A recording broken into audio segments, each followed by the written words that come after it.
Hello guys, journaling ചെയ്യാത്തതായിട്ടുള്ള ഏക craft channel ഏതെന്ന് ചോദിച്ചു കഴിഞ്ഞാൽ ഒരു പക്ഷെ നമ്മുടെ ചാനലായിരിക്കും. എൻ്റെ മനസ്സിലും ജേർണലിംഗ് എന്നുള്ളൊരു ആഗ്രഹം കടന്നുകൂടിയിട്ട് കുറച്ച് കാലമായി. ഞാൻ ഇതുവരെ ജേർണലിംഗ് ഒന്നും ചെയ്തിട്ടില്ല, പക്ഷെ ജേർണലിംഗ് ചെയ്യുന്നത് കാണുമ്പോൾ ഭയങ്കര ഇഷ്ടമാണ്. അപ്പം ഞാൻ കരുതി നമുക്കും എങ്കിൽ പിന്നെ ജേർണലിംഗ് ചെയ്താൽ എന്താണെന്നുള്ളത്. ആദ്യം തന്നെ പറയാം, ഇത് കുറച്ച് മെനക്കെട്ട പണിയാണ്. എന്തായാലും ചെയ്യാൻ ഉദ്ദേശിച്ചു എങ്കിൽ പിന്നെ ഞാൻ കരുതി നമുക്ക് സ്ക്രാച്ച് മുതൽ സ്റ്റാർട്ട് ചെയ്യാമെന്ന്. നമുക്ക് സ്വന്തമായി ഉണ്ടാക്കിയിട്ടുള്ള എല്ലാ സാധനങ്ങളും വെച്ചിട്ട് വേണം നമ്മൾ ജേർണലിംഗ് ചെയ്യാൻ എന്നുള്ളത് ഞാൻ മനസ്സിലുറപ്പിച്ചു. അതുകൊണ്ട് തന്നെ ഞാൻ ജേർണലിംഗ് സപ്ലൈസൊക്കെ സ്വന്തമായി ഉണ്ടാക്കിയിട്ടാണ് നമ്മളിവിടെ ചെയ്തിട്ടുള്ളത്. ജേർണലിംഗ് ചെയ്യാൻ തീരുമാനിച്ചപ്പോൾ മുതൽ എന്തിനെക്കുറിച്ച് എങ്ങനെ എന്നുള്ളതായി അടുത്ത ചോദ്യം.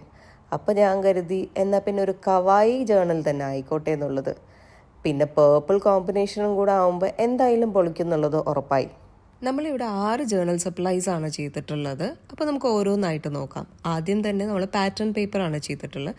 പാറ്റേൺ പേപ്പർ എന്ന് പറയുന്നത് നമുക്ക് ചെറിയ ചെറിയ പീസസ് ഓഫ് പേപ്പേഴ്സ് ഇതുപോലെയുള്ള സൈസ് എടുത്തിട്ട് നമുക്ക് ഇഷ്ടമുള്ള പാറ്റേൺസ് വരച്ചു കൊടുക്കണം. നമ്മൾ പേർപ്പിൾ തീം ആയതുകൊണ്ട് തന്നെ പേർപ്പിൾ കളറാണ് കൂടുതലായിട്ട് യൂസ് ചെയ്തിട്ടുള്ളത്. ആൻഡ് വൈറ്റ് ഷീറ്റിലാണ് ചെയ്തിട്ടുള്ളത്. അപ്പോൾ ചിലത് ഗ്രിഡ്സ് ആയിരുന്നു, ചിലത് ഇതുപോലെ നമുക്ക് 2-3 ഡിഫറെൻറ്റ് ടൈപ്സ് ഓഫ് ഗ്രിഡ്സ് ഉണ്ട്. വെറുതെ ക്രിസ് ക്രോസ് വരയ്ക്കാം, അതിൻ്റെ ഇടയിൽ കൂടെ ചെറിയ തിന്നായിട്ടുള്ള ലൈൻസ് ഇട്ട് കൊടുത്തു കഴിഞ്ഞാൽ അത് വേറൊരു പാറ്റേൺ ആയിട്ട് വരും. അപ്പോൾ നമ്മൾ നമ്മുടെ മനസ്സിൽ എന്താണോ തോന്നുന്നത് അതിനനുസരിച്ച് നമുക്ക് വരച്ചു കൊടുക്കാം. ഞാൻ ഇവിടെ ഇപ്പോൾ ഒരു സ്ലാൻഡിങ് ലൈനാണ് വരച്ചു കൊടുത്തുകൊണ്ടിരിക്കുന്നത്. കാര്യം സിമ്പിളാണ്, ഒരുപാട് കോംപ്ലിക്കേറ്റഡ് ഒന്നും ആയിരിക്കില്ല. പിന്നെ നമുക്ക് യൂണിഫോമിറ്റി കിട്ടുമെന്ന് വെച്ച് കഴിഞ്ഞാൽ നമ്മൾ ഫ്രീ ഹാൻഡ് കൊണ്ട് വരയ്ക്കുന്നതുകൊണ്ട് തന്നെ അതിൻ്റേതായ പോരായ്മകളൊക്കെ ഉണ്ടാവും. എന്നാലും നമുക്ക് തൻകുഞ്ഞ് പൊൻകുഞ്ഞ് തന്നെയാണല്ലോ. അതുകൊണ്ട് നമുക്ക് നമ്മുടെ കൈ കൊണ്ട് വരയ്ക്കുന്നതിൻ്റെ ഭംഗി നമ്മൾ സ്വന്തമായിട്ട് ആസ്വദിച്ച് കണ്ടിന്യൂ ചെയ്യാം. പിന്നെ ഈ ഗ്രിഡ്സും സ്ലാൻഡിങ് ലൈനും ഒക്കെ വരച്ചു കഴിഞ്ഞപ്പോൾ ഞാൻ കരുതി ഈ വേവി ലൈൻസ് ഒന്നും വരച്ചില്ലല്ലോ എന്ന്. നമ്മൾ ഈ ഹോസ്പിറ്റലിൽ പോയി കഴിഞ്ഞ് കഴിഞ്ഞാൽ സ്കാനിങ് മെഷീനിലൊക്കെ കാണുന്ന ഒരു ടൈപ്പ് വരയുണ്ടല്ലോ, അതാണ് ഈ സാധനം ഞാനിപ്പോൾ വരച്ച് വെച്ചിട്ടുള്ളത്. പക്ഷേ ഇതും ക്യൂട്ടായിട്ട് തോന്നി, ഡിഫറെൻ്റ് ആയിട്ട് തോന്നി. നിങ്ങൾക്ക് ഇഷ്ടമുള്ള പാറ്റേണിലൊക്കെ നിങ്ങൾ ഇഷ്ടമുള്ള പോലെ വരച്ചെടുത്ത് നമുക്ക് മുന്നോട്ട് പോവാം. അപ്പോൾ നമ്മുടെ പാറ്റേൺ പേപ്പേഴ്സൊക്കെ ഇവിടെ സെറ്റായി റെഡിയായി കഴിഞ്ഞു. ഇനി നമ്മൾ വാഷി ടേപ്സിലേക്ക് പോകാം. വാഷി ടേപ്സ് ചെയ്യാൻ വേണ്ടിയിട്ടും ഞാൻ ഇതുപോലെ ഒരു പേർപ്പിൾ ഷീറ്റ് തന്നെയാണ് എടുത്തിട്ടുള്ളത്. ഒരു 1-1.5 സെൻറ്റിമീറ്ററിൻ്റെ വിഡ്ത്തുള്ള ഒരു പേപ്പറാണ് എടുത്തിട്ടുള്ളത്. A3 സൈസ് ഷീറ്റാണ് ഞാൻ എടുത്തിട്ടുള്ളത്. അതിന് ഇതുപോലെ തിന്നായി കട്ട് ചെയ്തു. അതിനുശേഷം വീണ്ടും നമ്മൾ ഗ്രിഡ്സാണ് വരച്ചു കൊടുക്കുന്നത്. ഈ ഗ്രിഡ്സ് ഇല്ലാതെ എന്ത് പാറ്റേൺ പേപ്പർ, ഗ്രിഡ്സ് ഇല്ലാതെ എന്ത് വാഷി ടേപ്സ്. വാഷി ടേപ്സിലാണെന്നുണ്ടെങ്കിലും ഈ ഗ്രിഡ്സിൻ്റെ പാറ്റേൺ വളരെ ബ്യൂട്ടിഫുൾ ആയിട്ട് തോന്നാറുണ്ട്. അടുത്തതായിട്ട് ഞാൻ ഇതുപോലെ വേവി പാറ്റേൺ ആണ് വരച്ചു കൊടുത്തിട്ടുള്ളത്.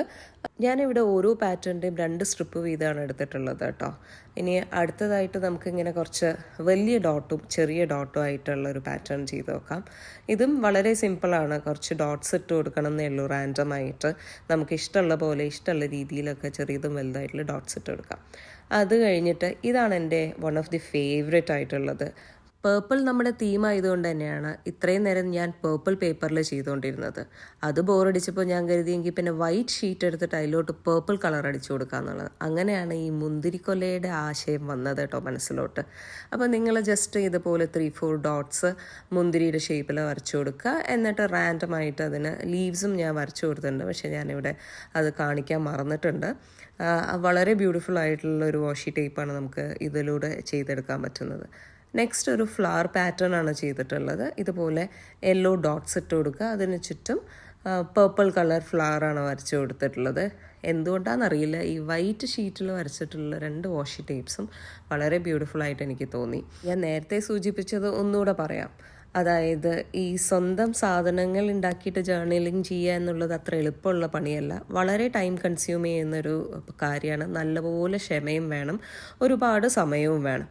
പക്ഷേ നമ്മളിത് ചെയ്തതിന് ശേഷം കിട്ടുന്നൊരു റിസൾട്ട് ഉണ്ടല്ലോ, അത് നമുക്ക് പറഞ്ഞറിയിക്കാൻ പറ്റാത്തൊരു ഹാപ്പിനെസ് നൽകുന്ന ഒരു സാധനമാണ് കേട്ടോ. നമ്മുടെ കൈ കൊണ്ട് തന്നെ ഉണ്ടാക്കിയിട്ട് നമ്മൾ തന്നെ ജേർണലിംഗ് ചെയ്യുമ്പോൾ ഉള്ളൊരു ഇഫക്റ്റ് അത് വല്ലാത്തൊരു സുഖമാണ്. നിങ്ങളെല്ലാവരും ചെയ്ത് നോക്കണം എന്ന് തന്നെ ഞാൻ പറയും. ഈ പേർപ്പിൾ തീമോ അല്ലെങ്കിൽ ഇതുപോലെ തന്നെ ചെയ്യണമെന്നൊന്നുമില്ല. നിങ്ങൾക്ക് മനസ്സിൽ വരുന്ന ഇഷ്ടമുള്ള തീം വെച്ചിട്ട് ഇഷ്ടമുള്ള രീതിയിൽ ചെയ്ത് നോക്കൂ. ഇനി നമ്മൾ ചെയ്യുന്നത്, ഞാൻ ഓൾറെഡി പറഞ്ഞു 2 ഷീറ്റ്സാണ് ഞാൻ സ്ട്രിപ്സാണ് യൂസ് ചെയ്തതെന്നുള്ളത്. അപ്പോൾ അതിനൊന്ന് ജോയിൻ ചെയ്യുകയാണ് ഇവിടെ ചെയ്യുന്നത്. ജസ്റ്റ് നമ്മൾ ഗ്ലൂ ചെയ്തിട്ട് അതിനൊന്ന് ജോയിൻ ചെയ്ത് കൊടുക്കുക. അപ്പോൾ എല്ലാ വാഷി ടേപ്സും നമ്മൾ ഓരോന്നായിട്ട് ജോയിൻ ചെയ്ത് കൊടുത്തു. ഇനി ഈ വാഷി ടേപ്സ് ഒക്കെ ചുറ്റി വെക്കാൻ വേണ്ടിയിട്ട് ഒരു റിങ് വേണമല്ലോ, അതുണ്ടാക്കാൻ വേണ്ടിയിട്ട് ഞാനൊരു പഴയ നോട്ട്ബുക്കിൻ്റെ ഔട്ടർ കവർ എടുത്തു. നമ്മുടെ എല്ലാ വാഷി ടേപ്സിനും ഒരു യൂണിഫോമിറ്റി കിട്ടാൻ വേണ്ടിയിട്ടാണ് ഇതുപോലെ ഒരു അടപ്പെടുത്തിട്ട് അതിൻ്റെ മെഷർമെൻറ്റിന് അനുസരിച്ച് നമ്മൾ ഈ റിങ് ഉണ്ടാക്കിയെടുക്കണം. അതിനുശേഷം ഈ വാഷി ടേപ്സൊക്കെ നമ്മൾ ഈ റിങ്ങിന് ചുറ്റും ചുറ്റി കൊടുക്കുകയാണ്. പക്ഷേ ഇനീഷ്യലി അതിനെ ഒന്ന് സെക്യൂർ ചെയ്യാൻ വേണ്ടിയിട്ട് നമ്മളൊരു ഡബിൾ സൈഡ് ടേപ്പോ അല്ലെങ്കിൽ ഒരു സെല്ലോ ടേപ്പോ എന്തെങ്കിലും ഒട്ടിച്ചു കൊടുക്കുക. അവസാനം ഈ ഒരു റിങ്ങിന് ഒരു ബാൻഡ് പോലെ ടൈ ചെയ്യുകയാണ്, തുറന്നു പോവാതിരിക്കാൻ വേണ്ടിയിട്ട്. ഈ ഒരു ബാൻഡ് കാരണം നമുക്ക് എക്സസ് ആയിട്ടുള്ളത് തിരിച്ച് റൊട്ടേറ്റ് ചെയ്ത് ഉള്ളിലോട്ട് എടുത്തു വെക്കാനും അതുപോലെ തന്നെ കൂടുതലായിട്ട് വലിച്ചെടുക്കാനൊക്കെ എളുപ്പമായി മാറും. ഇനി നമ്മൾ ഉണ്ടാക്കിയെടുത്തിട്ടുള്ള വാഷി ടേപ്സൊക്കെ ഒന്ന് ബ്യൂട്ടിഫുള്ളായിട്ട് അറേഞ്ച് ചെയ്ത് വെക്കാൻ വേണ്ടി എൻ്റെ കയ്യിലുള്ള ഒരു പഴയ ബോക്സൊക്കെ എടുത്തു. അത് എന്നിട്ട് വൃത്തിയായിട്ട് അറേഞ്ച് ചെയ്യുകയാണ്.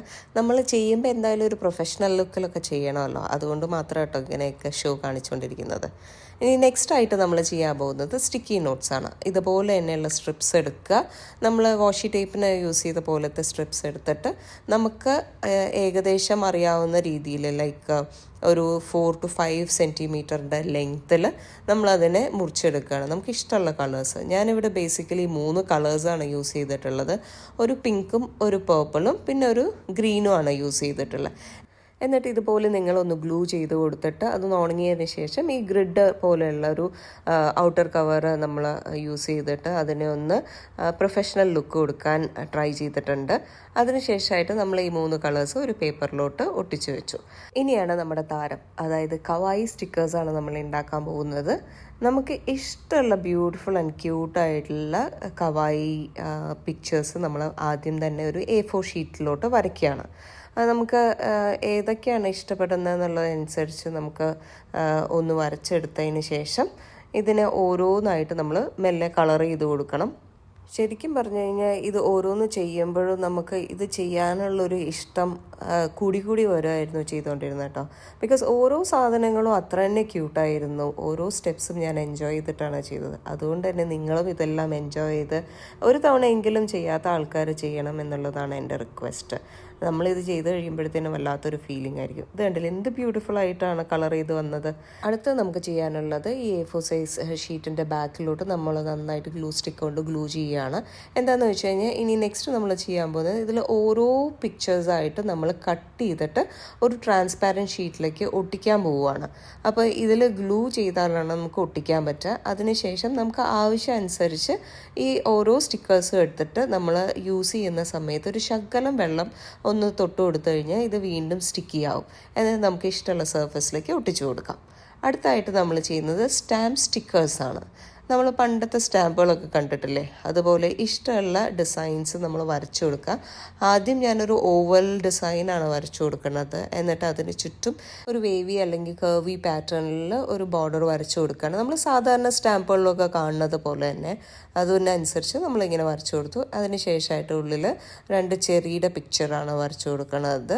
നിങ്ങൾക്ക് ഇഷ്ടമുള്ള പാറ്റേൺ നിങ്ങൾ എടുത്തിട്ട് നിങ്ങൾക്ക് ഇഷ്ടമുള്ള ഡിസൈൻസ് നമുക്ക് കൊടുക്കാം. പക്ഷേ ഇതൊക്കെ നമുക്ക് വളരെ കോമണും നോർമലും ആയിട്ട് കാണാൻ പറ്റുന്നതായതുകൊണ്ട് ഞാൻ അങ്ങനത്തെ പാറ്റേൺ തന്നെയാണ് വരച്ചു കൊടുത്തത്.